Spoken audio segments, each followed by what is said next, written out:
शिष्य संवाद। दृश्य, कक्षा में सर कबीर जी बैठे हैं और छात्र सिद्धार्थ प्रश्न पूछ रहा है। 1. जीवन परिचय।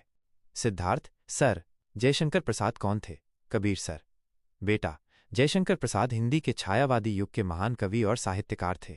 उनका जन्म 30 जनवरी 1889 को वाराणसी के एक संपन्न, धनी परिवार में हुआ था। पिता का नाम बाबू देवी प्रसाद था, लेकिन जब प्रसाद छोटे थे तभी पिता की मृत्यु हो गई, जिससे परिवार की आर्थिक स्थिति कमजोर हो गई। सिद्धार्थ: सर, उनका निधन कब हुआ? कबीर: सर, उनका निधन 15 नवंबर 1937 को वाराणसी में ही हुआ। 2. साहित्य परिचय। सिद्धार्थ: सर, उन्होंने किस प्रकार का साहित्य लिखा? कबीर: सर, सिद्धार्थ प्रसाद जी ने लगभग हर विधा में लिखा। वे छायावाद के 4 स्तंभों में से एक थे। उन्होंने कविता, नाटक, कहानी और उपन्यास सब लिखे। 3. भाषा और शैली। सिद्धार्थ: सर, उनकी भाषा और शैली कैसी थी? कबीर: सर, उनकी भाषा संस्कृतनिष्ठ, संस्कृत के निकट, गंभीर, भावुक और काव्यात्मक थी। प्रसाद जी भावों को प्रतीकों और दर्शन, फिलॉसफी के साथ प्रस्तुत करते थे। उनकी रचनाएं मनुष्य और प्रकृति के गहरे संबंध को उजागर करती हैं। 4. रचनाएं। सिद्धार्थ: सर, उनकी प्रमुख रचनाओं के नाम बताइए। कबीर: सर, हाँ बेटा, सुनो। काव्य, कामायनी, उनकी अमर कृति झरना, आंसू, लहर। नाटक, चंद्रगुप्त, ध्रुवस्वामिनी, स्कंदगुप्त। कहानी, इंदुमती, आकाशदीप, आंधी। उपन्यास, कंकाल, तितली। 5. साहित्यिक स्थान। सिद्धार्थ: सर, हिंदी साहित्य में उनका स्थान क्या है? कबीर: सर, बेटा, प्रसाद जी ने हिंदी साहित्य को नया रूप दिया।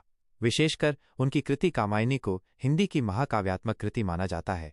वे केवल कवि ही नहीं बल्कि नाटककार और गद्यकार भी थे। उन्होंने छायावाद को लोकप्रिय बनाकर हिंदी साहित्य में अमर स्थान प्राप्त किया।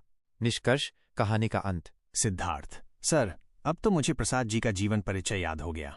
कबीर: सर, शाबाश सिद्धार्थ। याद रखो, जयशंकर प्रसाद हिंदी साहित्य में बहुमुखी प्रतिभा के धनी, हर विधा में निपुण थे। उनका नाम लेते ही कामायनी और छायावाद दोनों स्मरण हो जाते हैं।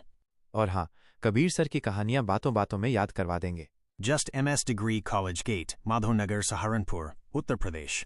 संक्षिप्त रूप, शॉर्ट नोट्स। 1. नाम जयशंकर प्रसाद। 2. जन्म 30 जनवरी 1889, वाराणसी, उत्तर प्रदेश। 3. मृत्यु 15 नवंबर 1937, वाराणसी। 4. साहित्य परिचय। छायावाद युग के 4 प्रमुख स्तंभों प्रसाद, पंत, निराला, महादेवी में से एक। कविता, नाटक, कहानी, उपन्यास सभी विधाओं में लेखन। 5. भाषा शैली, संस्कृतनिष्ठ, गंभीर, भावुक, काव्यात्मक, प्रतीकात्मक एवं दार्शनिक। 6. प्रमुख रचनाएं। काव्य, कामायनी, झरना, आंसू, लहर।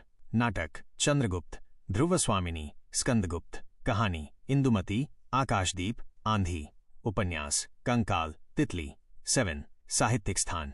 हिंदी साहित्य में कामायनी जैसी दार्शनिक कृति द्वारा अद्वितीय स्थान। छायावाद युग को प्रतिष्ठित करने वाले महान कवि, नाटककार और गद्यकार।